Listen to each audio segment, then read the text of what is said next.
Həmin ilin yanvarın 18-də gecə saatlarında Azərbaycan Mülki Hava Donanmasına məxsus olan Moskva-Bakı reysini icra edən İl-14 təyyarəsi Stalingrad, indiki Volqaqrad hava limanının yaxınlığında qəzaya uğrayıb. Hadisənin ilkin saatlarında qəza ilə bağlı fərqli versiyalar səsləndirilib. Xruşovun göstərişi ilə xüsusi komissiya yaradıldıqdan sonra ətraflı araşdırmalar başlanıb.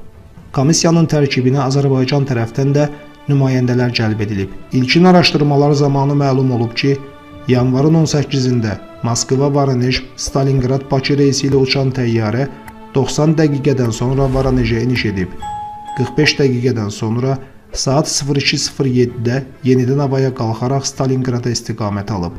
Saat 03:33-də dispetçer məntəqəsindən ekipaj komandirinə hava şəraitinin eniş üçün uyğunsuzluğu haqqında xəbərdarlıq edilib və havada gözləmə zonasında qalmaq göstərişi verilib.